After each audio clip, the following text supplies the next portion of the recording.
اللہ کے ساتھ جس نے کسی اور کو شریک ٹھہرایا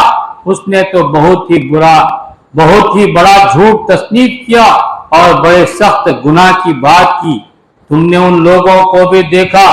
جو بہت اپنی پاکیزے نفس کا دم بھرتے ہیں، حالانکہ پاکیزگی تو اللہ ہی جسے چاہتا عطا کرتا ہے، اور انہیں جو پاکیزگی نہیں ملتی تو در حقیقت ان پر ذرہ برابر ظلم نہیں کیا جاتا۔ دیکھو تو صحیح، یہ اللہ پر بھی جھوٹے افترا گھڑنے سے نہیں چوکتے، اور ان کی صریحاً گناہگار ہونے کے لیے یہی ایک گناہ کافی ہے۔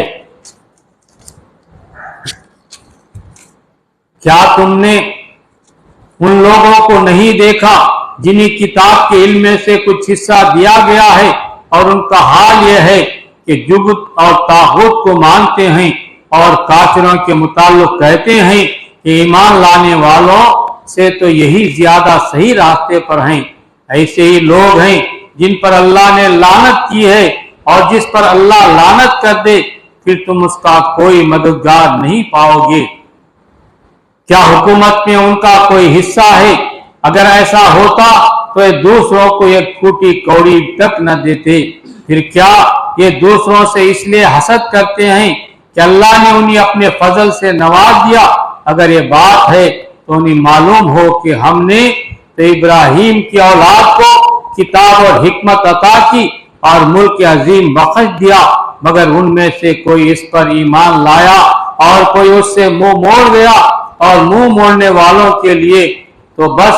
جہنم کی بھڑکتی ہوئی آگ ہی کافی ہے۔ جن لوگوں نے ہماری آیات کو ماننے سے انکار کر دیا ہے انہیں بالیقین ہم آگ میں جھونکیں گے، اور جب ان کے بدن کی کھال گل جائے گی تو اس کی جگہ دوسری کھال پیدا کریں گے تاکہ وہ خوب عذاب کا مزہ چکیں۔ اللہ بڑی قدرت رکھتا ہے اور اپنے فیصلوں کو عمل میں لانے کی حکمت خوب جانتا ہے،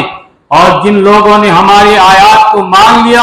اور نیک عمل کیے ان کو ہم ایسے باغوں میں داخل کریں گے جن کے نیچے نہریں بہتی ہوں گی، جہاں وہ ہمیشہ ہمیشہ رہیں گے، اور ان کو پاکیزہ بیویاں ملیں گی اور انہیں ہم گھنی چھاؤں میں رکھیں گے۔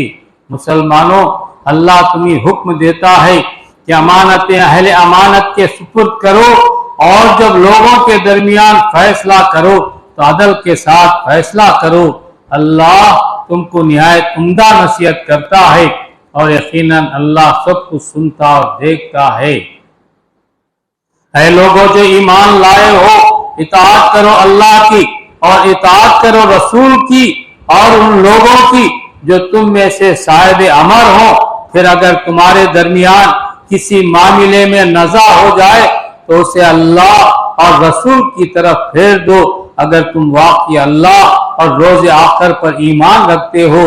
اور یہی ایک صحیح طریقہ کار ہے اور انجام کے اعتبار سے بھی بہتر ہے۔ اے نبی صلی اللہ علیہ وسلم، تم نے دیکھا نہیں ان لوگوں کو جو دعویٰ تو کرتے ہیں کہ ہم ایمان لائے ہیں اس کتاب پر جو تمہاری طرف نازل کی گئی ہے اور ان کتابوں پر جو تم سے پہلے نازل کی گئی تھی، مگر چاہتے یہ ہیں کہ اپنے معاملات کا فیصلہ کرانے کے لیے طاغوت کی طرف رجوع کریں، حالانکہ انہیں طاغوت سے کفر کرنے کا حکم دیا گیا تھا۔ شیطان انہیں بھٹکا کر راہ راست سے بہت دور لے جانا چاہتا ہے، اور جب ان سے کہا جاتا کہ آؤ اس چیز کی طرف جو اللہ نے نازل کی ہے اور آؤ رسول کی طرف، تو ان منافقوں کو تم دیکھتے ہو کہ تمہاری طرف آنے سے کتراتے ہیں۔ پھر اس وقت کیا ہوتا جب ان کے اپنے ہاتھوں کی لائی ہوئی مصیبت ان پر آ پڑتی ہے، اس وقت تمہارے پاس قسمیں کھاتے ہوئے آتے ہیں اور کہتے ہیں کہ اللہ کی قسم ہم تو صرف بھلائی چاہتے تھے، اور ہماری نیت تو یہ تھی کہ فریقین میں کسی طرح موافقت ہو جائے۔ اللہ جانتا ہے جو کچھ ان کے دلوں میں ہے، ان سے تعرض مت کرو، انہیں سمجھاؤ اور ایسی نصیحت کرو جو ان کے دلوں میں اتر جائے۔ انہیں بتاؤ کہ ہم نے جو رسول بھی بھیجا ہے اسی لیے بھیجا ہے کہ اذن خداوندی کے بنا پر ان کی اطاعت کی جائے۔ اگر انہوں نے یہ طریقہ اختیار کیا ہوتا کہ جب یہ اپنے نفس پر ظلم کر بیٹھے تھے تو تمہارے پاس آ جاتے اور اللہ سے معافی مانگتے اور رسول بھی ان کے لیے معافی کی درخواست کرتا تو یقیناً اللہ کو بخشنے والا اور رحم کرنے والا پاتے نہیں۔ اے محمد صلی اللہ علیہ وسلم، تمہارے رب کی قسم یہ کبھی مومن نہیں ہو سکتے جب تک کہ اپنے باہمی اختلافات میں یہ تم کو فیصلہ کرنے والا نہ مان لیں، پھر جو کچھ تم فیصلہ کرو اس پر اپنے دلوں میں بھی کوئی تنگی نہ محسوس کریں، بلکہ سر بسر تسلیم کر لیں۔ اگر ہم نے انہیں حکم دیا ہوتا کہ اپنے آپ کو ہلاک کر دو یا اپنے گھروں سے نکل جاؤ تو ان میں سے کم ہی آدمی اس پر عمل کرتے ہیں، حالانکہ جو نصیحت انہیں کی جاتی ہے اگر یہ اس پر عمل کرتے تو ان کے لیے زیادہ بہتری اور زیادہ ثابت قدمی کا موجب ہوتا، اور جب یہ ایسا کرتے تو ہم انہیں اپنی طرف سے بہت بڑا اجر دیتے اور انہیں سیدھا راستہ دکھا دیتے۔ جو لوگ اللہ اور رسول کی اطاعت کریں گے وہ ان لوگوں کے ساتھ ہوں گے جن پر اللہ نے انعام فرمایا ہے،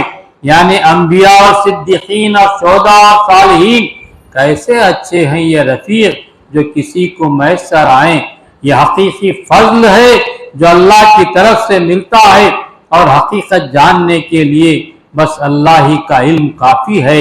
اے لوگوں جو ایمان لائے ہو، مقابلے کے لیے ہر وقت تیار رہو، پھر جیسا موقع الگ الگ دستوں کی شکل میں نکلو یا اکٹھے ہو کر۔ ہاں، تم میں کوئی آدمی ایسا بھی ہے جو لڑائی سے جی چراتا ہے، اگر تم پر کوئی مصیبت آئے تو کہتا ہے اللہ نے مجھ پر بڑا فضل کیا کہ میں ان لوگوں کے ساتھ نہ گیا، اور اگر اللہ کی طرف سے تم پر فضل ہو تو کہتا ہے، اس طرح کہتا ہے گویا تمہارے اور اس کے درمیان محبت کا تو کوئی تعلق تھا ہی نہیں، کہ کاش میں جو ان کے ساتھ ہوتا تو بڑا کام بن جاتا۔ ایسے لوگوں کو معلوم ہو کہ اللہ کی راہ میں لڑنا چاہیے ان لوگوں کو جو آخرت کے بدلے دنیا کی زندگی کو فروخت کر دیں۔ پھر جو اللہ کی راہ میں لڑے گا اور مارا جائے گا یا غالب رہے گا اسے ضرور ہم اجر عظیم عطا کریں گے۔ آخر کیا وجہ ہے کہ تم اللہ کی راہ میں ان بے بس مردوں، عورتوں اور بچوں کے خاطر نہ لڑو جو کمزور پا کر دبا لیے گئے ہیں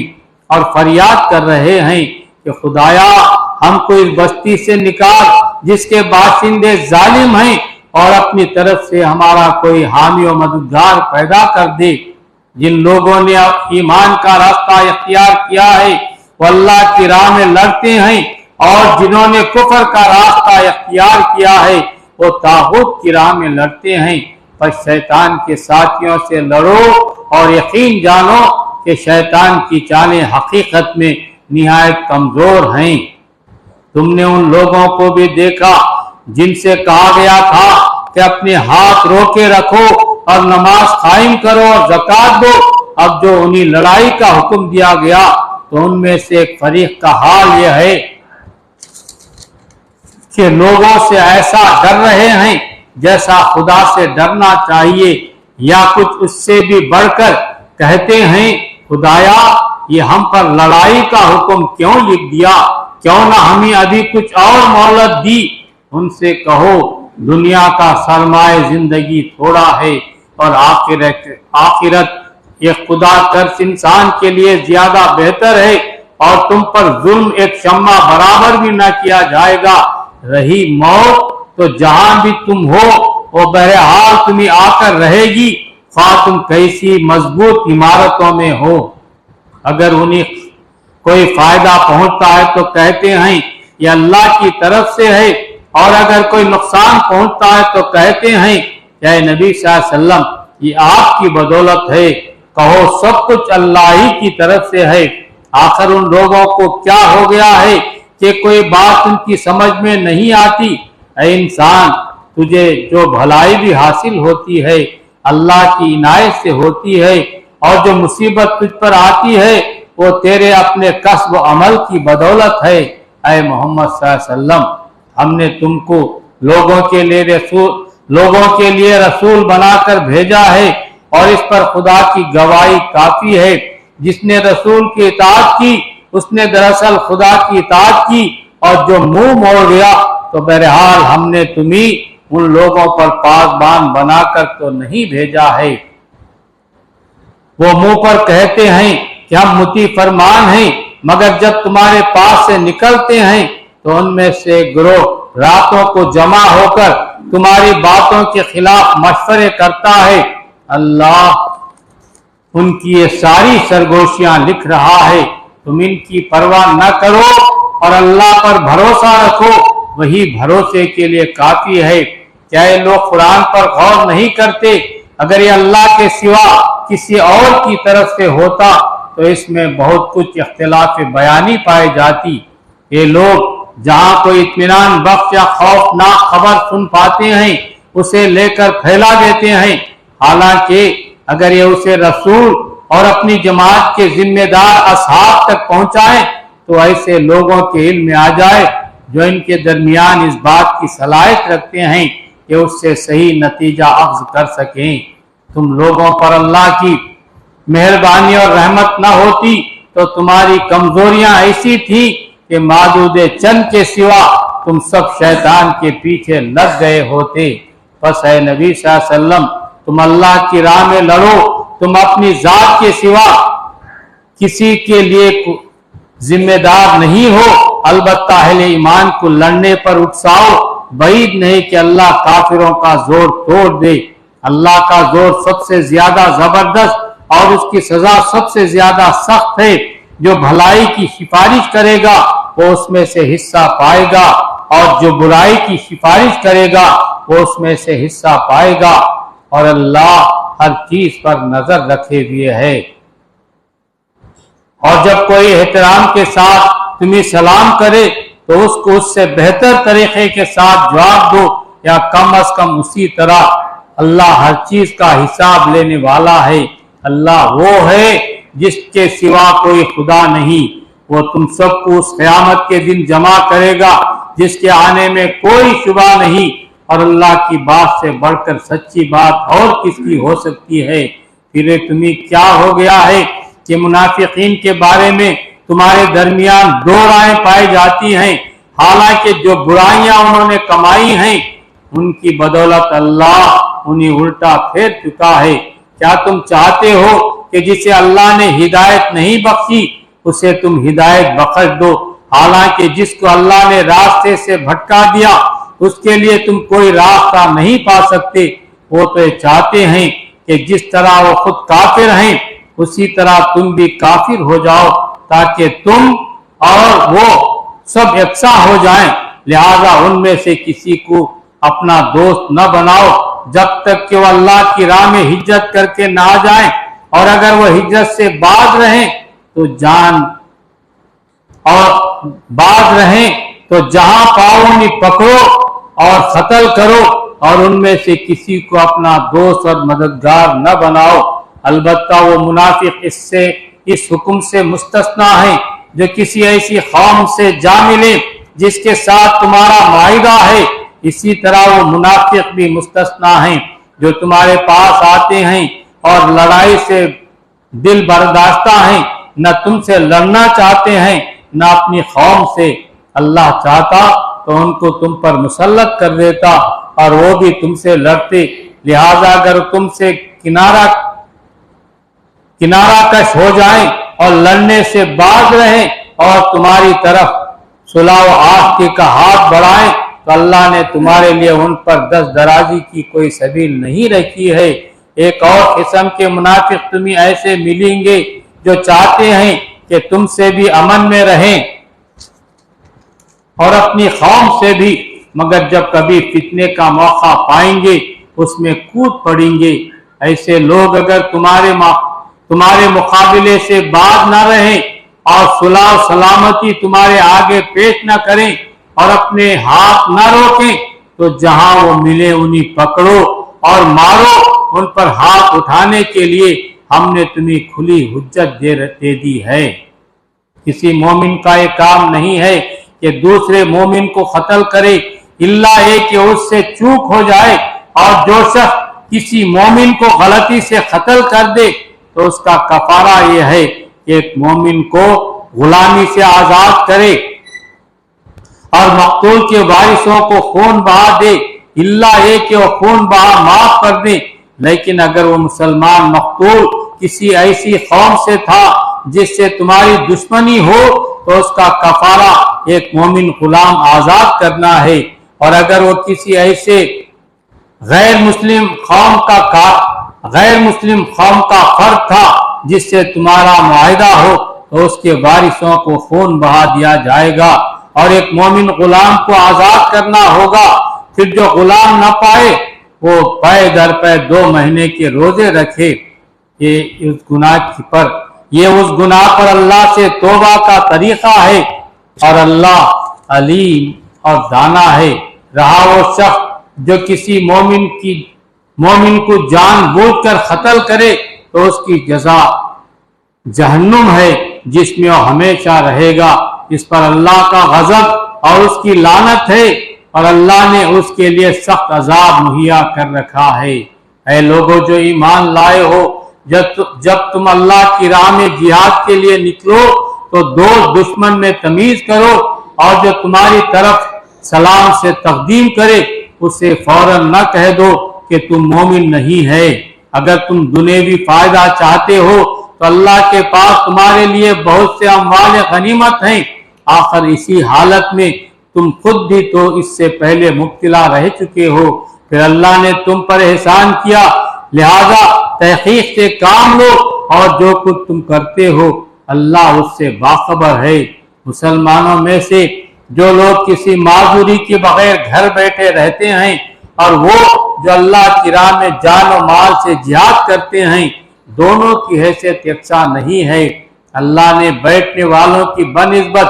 جان و مال سے جہاد کرنے والوں کا درجہ بڑھا رکھا ہے، اگرچہ ہر ایک کے لیے اللہ نے بھلائی کا وعدہ فرمایا ہے، مگر اس کے ہاں مجاہدوں کی خدمات کا معاوضہ بیٹھنے والوں سے بہت زیادہ ہے، ان کے لیے اللہ کی طرف سے بڑے درجے ہیں اور مغفرت ہے اور رحمت ہے، اور اللہ بڑا معاف کرنے والا اور رحم فرمانے والا ہے۔ وآخر الدعوانا ان الحمد للہ رب العالمین۔ اللہم صلی علی محمد وعلی آل محمد وبارک وسلم۔ سبحان ربک رب العزت عما یصفون وسلام علی المرسلین والحمد للہ رب العالمین۔